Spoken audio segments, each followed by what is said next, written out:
Assalamualaikum warahmatullahi wabarakatuh. Bismillahirrahmanirrahim. Alhamdulillahirabbil alamin wa bihi nasta'inu ala umuri dunya waddin. Wassalatu wassalamu ala asrofil anbiya mursalin sayyidina maulana Muhammadin wa ala alihi washabihi ajmain, amma ba'd. Jadi sebelum kita mulai, ini sesuai dengan permintaan Mas Huluk, mungkin juga teman-teman, malam ini kita akan memulai kitab ngaji yang bernama Rahmatul Ummah. Ini Mas kitabnya, Rahmatul Ummah. Cuma untuk kesempatan hari ini saya tidak akan membacakan kitabnya. Saya akan cuma cerita sedikit-sedikit mengenai madhab, kemudian sejarah para imam, kemudian dasar-dasar sederhana yang mereka pakai. Jadi tidak akan mendetail seperti di Google atau di buku pelajaran. Kira-kira kita bisa memahami bahwasanya kenapa terjadi. Oh, ini siapa ini? Mbak Iim ya? Mbak siapa ini? Oh iya, Mbak Faris. Ya, jadi mari kita mulai dulu dengan mengirimkan Fatihah kepada pengarangnya, yaitu Syekh Al-Alamah Al-Faqih Muhammad bin Abdurrahman Asy-Syafi'i Ad-Dimashqi. Beliau lahir pada tahun 717 Hijriah, kemudian menjadi hakim di kota As-Sofadi, karena itu dikenal dengan Qadis Sofadi. Kemudian beliau meninggal 780 Hijriah. Ada yang mengatakan 800 Hijriah. Kitab ini sendiri selesai dikarang pada tahun 750 Hijriah. Itu informasi yang bisa saya dapatkan. Tidak banyak memang. Tidak seperti imam-imam yang lain. Jadi mari kita kirimkan Fatihah kepada pengarangnya. Mudah-mudahan kita semua bisa mendapatkan manfaat baik dunia maupun akhirat. Ila hadiniya as-solihah. Al-Fatihah.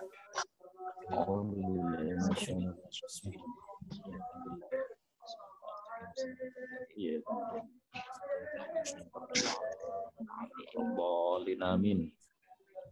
Jadi sebelum kita mulai mengkaji tentang agama kita harus tahu apa itu definisi agama. Jadi saya cuma akan bicara sekitar 15 menit, paling lama 20 menit ya. Jadi ikut pemahaman saya ya. Yang namanya agama itu cuma terbagi menjadi 3 bagian. Yang pertama namanya adalah fikih, yang kedua namanya adalah tauhid, yang ketiga namanya adalah akhlak atau tasawuf. Ya kan? Kalau dalam hadis Kanjeng Nabi, Anda lihat Arba'in Nawawi hadis kedua dari Umar bin Khattab, ada namanya iman, ada namanya Islam, ada namanya ihsan. Ya misalkan ada orang yang mau melamar gadis, ya kan? Otomatis yang pertama kali kita perlu ketahui siapa gadis yang dilamar. Masa sembarangan.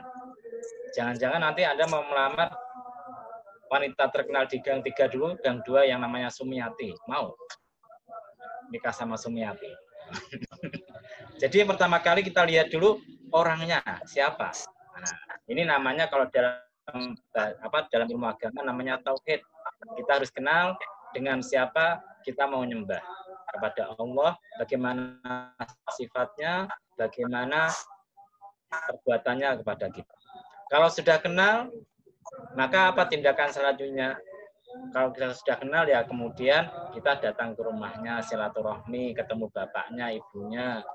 Kita bawa bapak dan ibu, bawa macam-macam.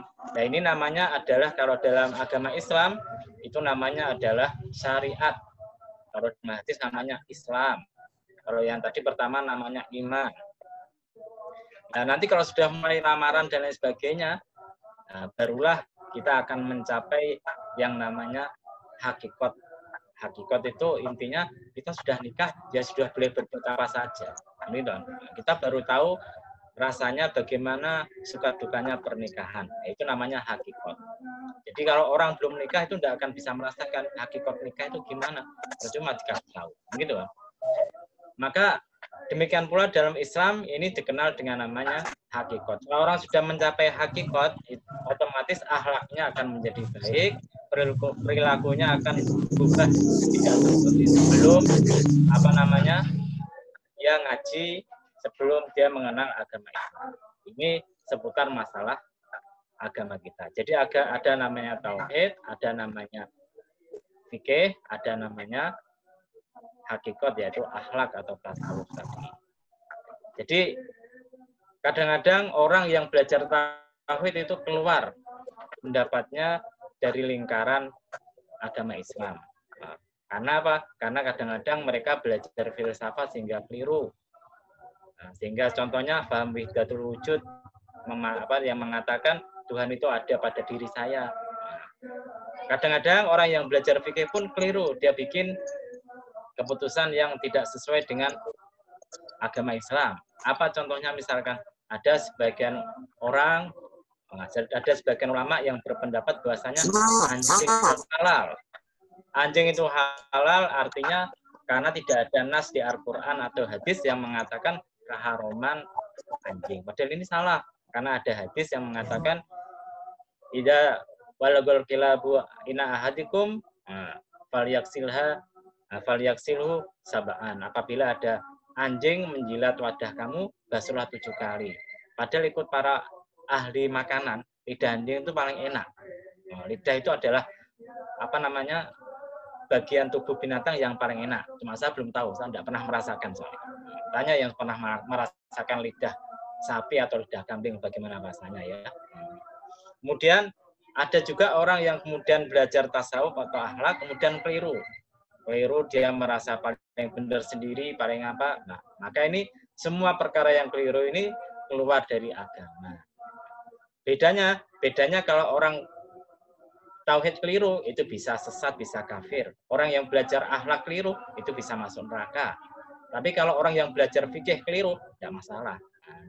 Dia salah satu dapat pahala, salah dapat pahala 1, benar dapat pahala 2. Ini bedanya. Karena itu kita belajar fikih dulu. Orang kalau ingin jadi ahli agama, jadi tasawuf atau apapun, fikihnya perlu diperbaiki dulu. Kita lihat banyak ustadz-ustadz di televisi, di media sosial, mereka itu fikihnya belum matang. Nah, kalau ikut istilahnya Kiai Mustafa Bisri, Gusmus, mereka baru belajar namanya babul ghadab, bab marah-marah, belum sampai babus sabar. Artinya mereka cumanya bisa marah-marah, tidak cocok marah-marah, tidak cocok kafir, tidak cocok kamu masuk neraka. Karena ngajinya baru babul ghadab, belum sampai bab sabri, bab masalah sabar. Gitu. Kemudian kita kembali kepada madhab. Madhab itu apa sih? Madhab itu artinya kalau kita istilahkan adalah majmu'atul ara'i wan nadariyati fil ilmiyati. Jadi adalah kumpulan dari pendapat-pendapat, teori-teori dalam masalah ilmiah yang kemudian dijadikan pegangan oleh salah satu imam kita. Kalau kita belajar sejarah, madhab itu tidak hanya 4, Mas. Madhab itu ada, yang saya hitung tadi, ada sekitar 18 madhab. Ada 18 madhab. Yang masih hidup, tinggal sekitar 8 madhab. Yang lainnya hilang telan zaman. Ya. Ada namanya madhabnya Imam Al-Auza'i. Ada madhabnya Al-Lais As-Samarqandi. Ada madhabnya Abu Thayyib At-Tabari dan lain sebagainya. Sekarang di dunia ini hanya ada madhabnya Imam Abu Hanifah, yaitu madhab Hanafi, madhabnya Imam Malik, Anas bin Malik namanya madhab Maliki, Malik bin Anas di rumah, Malik bin Anas. Kemudian ada madhabnya siapa? Imam Syafi'i. Yang keempat ada madhabnya Imam Hambali. Kemudian di Yaman ada madhab namanya madhab Syiah Zaidi. Ini mirip dengan Ahlussunnah wal Jamaah. Kadang-kadang kalau ada anak pesantren punya kitab Subul Salam, sarahnya Bulughul Maram, dia punya kitab Nailul Autor. Ini sebetulnya ini pengarangnya Syiah Zaidi semua. As-Syaukani ini orang yang berjasa mengembalikan orang Syiah Zaidi kepada Ahlussunnah wal Jamaah. Demikian pula As-Sun'ani. As-Sun'ani ini orang yang hebat. kitabnya dipakai pondok-pondok pesantren. Padahal orang pondok pesantren tidak nyadar. Itu kitabnya Syiah Zaidi. Nah, kalau yang punya Subulus Salam itu kitabnya Syiah Zaidi. Kemudian ada namanya Syiah Ibadi. Nah, ini cuma masih ada. Kemudian ada namanya sekarang Madhab Dohiri. Madhab Dohiri. Kemudian yang terakhir ada madhab namanya Madhab Ja'fari yang dipakai oleh kelompok Syiah Isna Asyariyah. Kelompok Syiah yang berpendapat ada 12 imam yang maksum. Yang satu ini masuk dalam gua kemudian hilang, nanti akan muncul sebagai Imam Mahdi. Ini namanya Syiah Isna Asyariyah. Yang biasa di Indonesia muter-muter itu ya biasanya Syiah Isna Asyariyah itu yang biasanya. Nah, biasanya itu. Maka kita fokusnya pada 4 madhab saja. Madhab Abu Hanifah, ada madhabnya Anas bin Malik bin Anas, ada madhabnya Imam Syafi'i, dan ada madhabnya Imam Hambali. Imam Abu Hanifah itu lahir pada tahun 80 Hijriah. Beliau itu anak pedagang sutra. Jadi kemana-mana ikut bapaknya. Cuma kelebihannya, setiap kali ikut bapaknya, kadang dia mampir di masjid ikut ngaji. Lama-lama kemudian ketika dia sudah dewasa, punya toko sendiri, kemudian masih dagang sutra, masih kadang ikut ngaji di masjid-masjid yang ada di sekitar kota mereka. Maka saat itu dia dinasihati sama seorang ulama, kamu itu sebetulnya pintar. Sayang kalau kamu di toko terus, harusnya dikembangkan kemampuan kamu. Maka akhirnya dia meninggalkan tokonya, mulai belajar agama di masjid-masjid sana. Akhirnya menjadi imam yang terkenal, Imam Abu Hanifah. Beliau itu rajin baca Quran, sholat malamnya itu ikut tilawat sebetulnya cuma seperti setengah malam. Jadi setiap hari baca Quran, kemudian tiap malam sholat sunnah sampai setengah malam.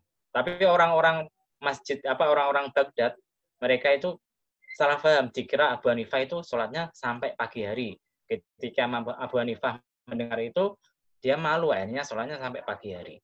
Nah, jadi itu Imam Abu Hanifah. Beliau terkenal seorang yang ahli hadis, kemudian ahli rasio, ahli logika, tapi banyak orang yang cuma menganggap Imam Abu Hanifah itu cuma pinter rasio. Padahal beliau itu pernah ke Madinah ngaji sama Imam Malik bin Anas yang punya kitab Muwatta tadi. Pernah ngaji.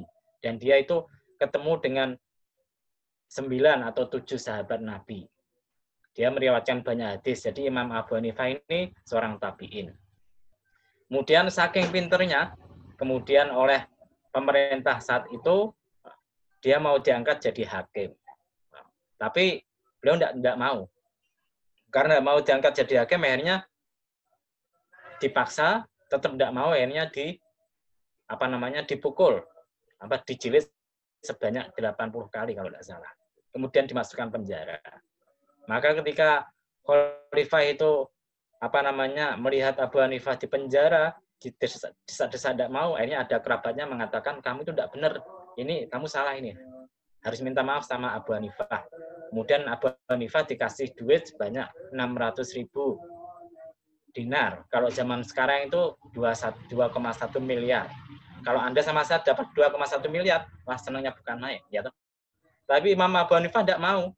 Dia menolak uang tadi. Gara-gara ditolak, akhirnya masuk penjara lagi. Ketika masuk penjara lagi, akhirnya kemudian sama kerabatnya, sama orang-orang yang ada, dia akhirnya dimintakan ampun. Akhirnya beliau cuma dijadikan tahanan rumah. Beberapa hari kemudian beliau sakit, kemudian meninggal dunia pada tahun 150 Hijriah, di mana tahun itu Imam Syafi'i lahir. Kita masuk pada yang kedua, Imam Malik bin Anas. Imam Malik bin Anas ini seorang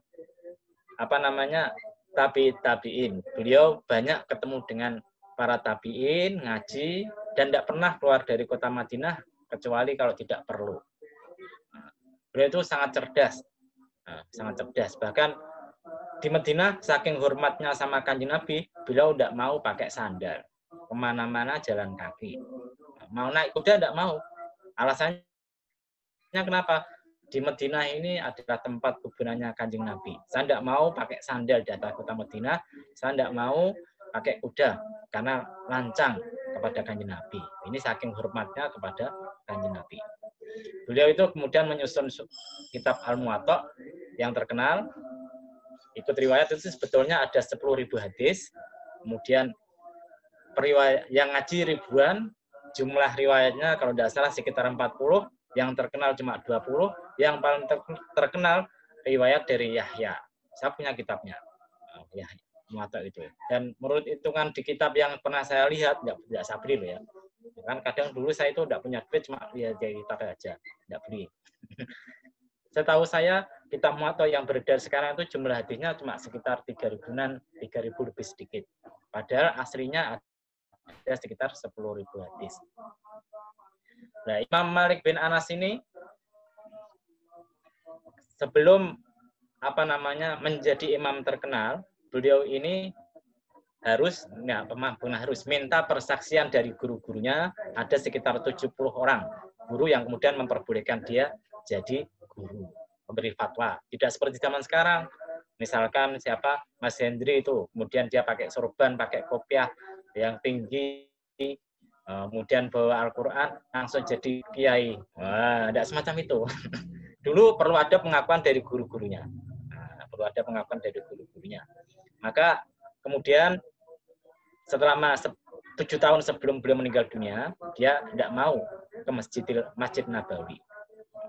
Orang-orang kemudian heran, loh Imam Malik kok tidak mau ke Masjid Nabawi? Biasanya mau ke masjid. Akhirnya kemudian ketika dia mau meninggal dunia, dia cerita, ini rahasia sebetulnya. Saya ini punya penyakit bawasir, gampang kentut, gampang keluar kencing. Saya itu malu kalau saya datang ke Masjid Nabawi, nanti ngotori Masjid Nabawi. Ini saking menghormatinya kepada Kanjeng Nabi semacam itu. Bahkan beliau kalau ngaji hadis tuh pakai pakaian yang paling bagus, pakai minyak wangi, rambutnya disisir, pokoknya seakan-akan mau nemui cewek gitu. Jadi itu Imam Malik bin Anas semacam itu. Beliau lahir pada tahun 93 Hijriah, meninggalnya 179 Hijriah. Pak hafal?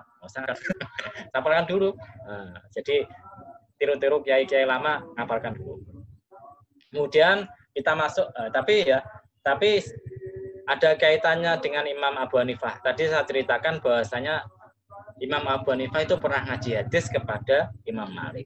Imam Malik juga pernah belajar sedikit tentang masalah logika kepada Imam Abu Hanifah. Kemudian kita kembali pada Imam Syafi'i. Imam Syafi'i tadi saya terangkan, beliau lahir ketika Imam Abu Hanifah meninggal dunia, yaitu 150 Hijriah. Kemudian ketika umur 2 tahun atau 3 tahun, bapaknya meninggal dunia. Kemudian ibunya karena khawatir terputus nasabnya dengan orang-orang Quraisy, kan kalau kita lihat kan Imam Syafi'i itu bertemu Kanjeng Nabi dalam istilahnya nenek moyangnya dalam Abdul Manaf nanti ketemu di sana. Maka akhirnya Imam Syafi'i itu diajak ke kota Mekah untuk ketemu dengan para kerabatnya. Yang namanya anak yatim, Imam Syafi'i itu miskin sekali. Sekolah itu hampir-hampir tidak punya duit. Nah, untuk ngakali bisa sekolah, beliau habis guru yang ngajar, dia kemudian nerangkan lagi. Dari situ dia dapat duit dari teman-temannya. Maka beliau itu cerdas sekali. Umur 7 tahun sudah hafal Quran. Umur 13 tahun sudah hafal kitabnya Imam Malik, kitab Al-Muwatta, 13 atau 15 lah, sekitar itu. Maka ketika dia di sela-sela sekolahnya tadi, beliau itu sukanya ke Bani Hudel. Bani Hudel itu salah satu kabilah yang ada di dekat kota Mekah. Di sana terkenal sebagai ahli syair, ahli bahasa. Karena itu Imam Syafi'i itu bahasanya, omongannya itu bisa dijadikan hujah dalam bahasa. Maka kemudian ketika orang-orang lihat Imam Syafi'i itu kok pinter bahasa, pinter macam-macam, maka didorong untuk belajar fikih. Gurunya namanya Khalid Az-Zinji. Khalid Az-Zinji itu seorang guru dari mana ya? Kalau nggak salah dari sekitar Afrika. Orangnya itu hitam, kakinya pincang, tangannya lumpuh. Tapi ketika ngaji di Mekah, muridnya luar biasa banyaknya. Jadi tidak usah khawatir. Kalau misalkan Anda tidak punya apa-apa, tapi punya ilmu, ya bisa punya banyak murid, bisa terkenal. Tapi kalau saya tidak ingin terkenal ya, cukup di anak pesantren saja. Yang 3 saja.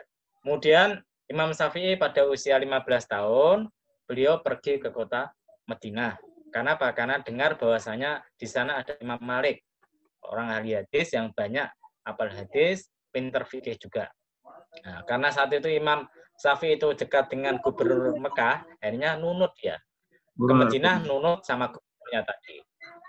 Ketika sampai di Madinah, beliau ngaji sama Imam Malik. Ikut riwayat, beliau ngapalkan muwatta yang hadisnya ada sekitar 3.000 lebih itu, cuma dalam waktu 9 hari sudah hafal. Kalau saya dengan Anda ngapalkan muwatta itu, mungkin sampai meninggal belum selesai. Nah, itu 9 hari sudah hafal. Akhirnya kemudian ngaji sama Imam Malik. Nah, sampai beliau meninggal dunia. Ketika beliau meninggal dunia, Imam Syafi'i itu kesepian, wah tidak ada temannya lagi. Akhirnya dia ikut gubernur Mekah, Madinah, pergi ke Yaman. Dia ngaji di sana. Sambil kerja, Imam Syafi'i itu kerja ikut gubernur itu sambil kerja. Lama-lama kerjaannya itu menyebabkan Imam Syafi'i tidak bisa ngaji. Akhirnya kemudian beliau ditegur sama para ulama, kamu itu sebaiknya memperdalam fikihnya, memperdalam ngajinya. Akhirnya pekerjaannya ditinggalkan, akhirnya beliau menjadi orang yang hebat dalam fikih. Padahal di Mekah itu usia 15 tahun, oleh gurunya dia sudah diperbolehkan berfatwa. Maka kemudian ketika di Yaman, akhirnya beliau pergi lagi. Imam Syafi'i itu senang apa namanya? Senang kemana-mana, senang pergi merantau kemana-mana. Jadi kemudian dia pergi ke Baghdad. Di Baghdad dia bertemu dengan muridnya Imam Abu Hanifah yang namanya Muhammad bin Al-Hasan. Muhammad bin Al-Hasan ini seorang murid kesayangan dari Abu Hanifah, akhirnya dia belajar logika kepada Muhammad bin Al-Hasan. Tapi Muhammad bin Al-Hasan pun belajar sama Imam Syafi'i. Beliau belajar hadis sama Imam Syafi'i. Jadi zaman dulu itu biasa. Saya belajar sama Anda belajar sama saya itu biasa. Nah, maka kemudian di Baghdad inilah beliau menulis kitab, ketemu sama menulis kitab namanya kitab Al-Hujjah, yang kitab yang menjadi dasar Qaul Qadimnya Imam Syafi'i, ketemu sama Imam Ahmad bin Hambal yang jadi muridnya. Ahmad bin Hambal itu sebetulnya kan ahli hadis, beliau hafal 1 juta hadis. Kemudian ketika sama Imam Syafi'i ketemu, dia tertarik. Kenapa? Karena Imam Syafi'i mengajarkan ilmu-ilmu yang baru tentang hadis yang dia tidak tahu dari guru-guru yang lain. Gara-gara Imam Syafi'i, Imam Ahmad bin Hambal nanti menjadi ahli fikih. Itu gara-gara Imam Syafi'i. Karena itu Imam Ahmad bin Hambal habis sholat itu mesti baca Fatihah kepada Imam Syafi'i. Sampai anaknya tanya, Syafi'i itu siapa sih? Maka Imam Ahmad bin Hambal mengatakan, ini guru saya yang paling hebat. Jadi zaman sekarang itu baca Fatihah pada guru, pada orang mati itu bukan bid'ah. Imam Ahmad bin Hambal itu melakukannya loh ya. Maka kemudian Imam Syafi'i pergi ke Mesir. Ketika pergi di Mesir, dia membuat kitab namanya kitab Al-Um yang kemudian menjadi dasar kitab Qaul jadidnya Imam Syafi'i. Dia kemudian banyak murid semacam Robi'ah, kemudian Al-Muzani, kemudian siapa namanya? Ya, banyaklah pokoknya. Kalau ingin tahu lihat di Google banyak itu muridnya. Imam Syafi'i kemudian mengalami penyakit namanya penyakit bawasir sama dengan Imam Malik, cuma lebih parah lagi. Parahnya itu sampai dia itu keluar nanah, keluar darahnya. Tapi namanya Imam Syafi'i tidak mau kalah. Beliau itu punya kegiatan. Kalau saya tunjukkan kegiatannya pada Anda, mungkin Anda heran. Habis subuh, dia itu ngajar ngaji sampai duha. Nanti kalau sudah duha sampai duha selesai, nanti datanglah ahli hadis. Ahli hadis datang kepada beliau sampai duhur. Kalau duhur selesai, nanti habis sholat datanglah orang-orang yang ingin debat masalah bahasa. Begitu sampai sore kegiatannya. Jadi kalau saya dengan Anda itu suruh ngajar habis subuh sampai sore paling kelenger. Imam Syafi'i enggak. Karena itu beliau itu sering mengalami penyakit bawasir parah sampai keluar darah dan nanahnya. Kemudian beliau meninggal dunia pada usia, tadi wafat lahirnya 150, meninggal dunia pada tahun 204 Hijriah. meninggalkan murid yang terkenal. Kemudian kita bahas imam yang keempat, namanya Imam Ahmad bin Hambal. Sebelum ketemu Imam Syafi'i, beliau ini hanyalah ahli hadis yang terkenal, punya hafalan 1 juta hadis. Selain itu beliau juga zuhud. Zuhud artinya tidak cinta dunia. Maka ketika beliau ngaji sama Imam Syafi'i, akhirnya menjadi ahli yang terkenal. Bahkan pada saat itu orang-orang itu saking kagumnya sama Ahmad bin Hambal, ada cerita seorang laki-laki datang kepada Ahmad bin Hambal. Beliau berkata sama Ahmad bin Hambal, wahai Imam Ahmad, ibuku itu sudah tua, beliau lumpuh. Beliau itu ingin didoakan supaya sembuh kalian jenengan, sama jenengan. Imam Ahmad marah bukan main. Yang harus minta doa itu bukan ibumu, tapi saya. Saya ini lebih berhak minta doa pada ibumu, tapi kemudian didoakan. Ketika orangnya pulang ke rumah, ternyata ibunya sembuh dari lumpuhnya. Itu mustajab doanya Imam Ahmad bin Hambal itu. Ini ceritanya semacam itu. Tapi sayang, pada waktu zamannya Imam Ahmad bin Hambal, politik itu dikuasai oleh orang-orang Mu'tazilah. Orang Mu'tazilah itu salah satu fahamnya mengatakan Al-Quran itu adalah makhluk. Maka kemudian setiap ulama itu ditanya, kamu itu percaya tidak Al-Quran itu makhluk atau tidak? Kalau tidak percaya, dipenjara, disiksa, sampai mau bilang Al-Quran adalah makhluk. Salah satu korbannya adalah Imam Al-Muzani, muridnya Imam Syafi'i. Kemudian Imam Ahmad bin Hambal dipenjara sampai berlalu 3 khalifah. Dan tidak mau mengatakan Al-Quran itu makhluk, selalu mengatakan Al-Quran itu adalah qadim. Maka kemudian akhirnya pada zaman khalifah siapa saya lupa itu, akhirnya khalifahnya ini ternyata berbeda pendapat dengan pendahulunya. Dia mengatakan Al-Quran adalah qadim. Akhirnya Imam Ahmad bin Hambal, kemudian dia dikeluarkan dari penjara, kemudian akhirnya mengajar ngaji banyak sekali. Beliau itu lahir pada tahun 160 Hijriah, meninggalnya 241 Hijriah.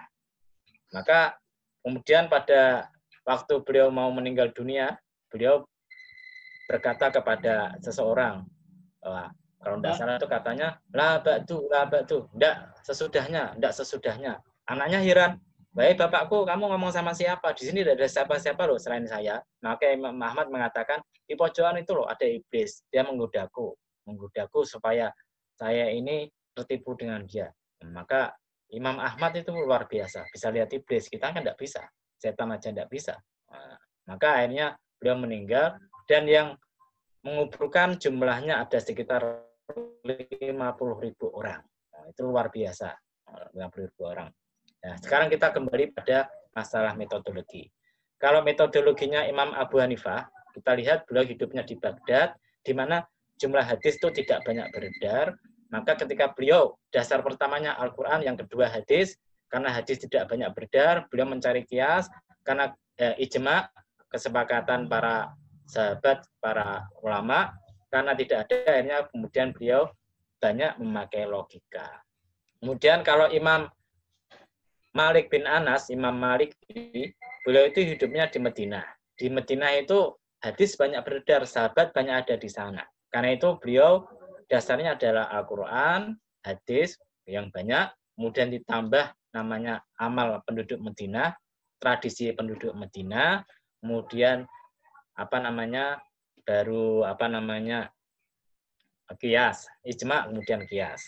Bahkan ikut Imam Malik, apabila ada hadis yang kurang kuat, ternyata berseberangan, tidak sama dengan amal penduduk Madinah, hadis yang tidak kuat ini kalah. Yang dimenangkan pendapatnya, adatnya, tradisi orang Madinah tadi. Kalau Imam Syafi'i itu dasarnya Al-Quran, hadis, kemudian ijma dan kias. Tapi beliau juga terpengaruh dengan namanya logika dari Imam Abu Hanifah. Karena itu beliau itu dasarnya dasar metode fikihnya itu menggabungkan antara Imam Malik dan Imam Abu Hanifah. Bagi Imam Syafi'i, apabila ada hadis yang sahih berbenturan dengan tradisi penduduk Madinah, maka yang dibenangkan hadis sahih, bukan tradisi penduduk Madinah.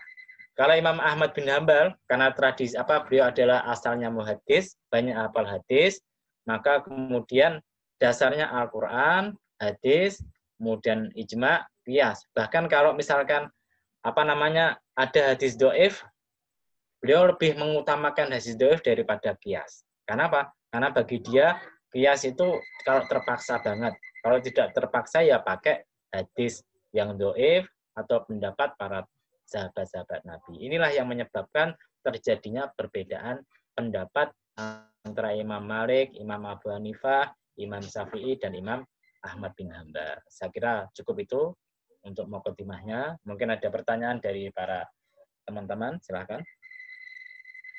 Waktunya tinggal sedikit, Pak. Kita tutup dulu. Setelah itu kita buka untuk pertanyaannya. Jadi kita koneksinya kita putus dulu. Setelah itu kita buka. Ya, enggak apa-apa. Kita buka untuk pertanyaannya ya. Oh, saya lama ya bicaranya ya? Ya, enggak apa-apa. Enggak apa-apa, Pak. Perlu soalnya udah. Saya tutup dulu ya semuanya. Apa? Ya, apa. Ya.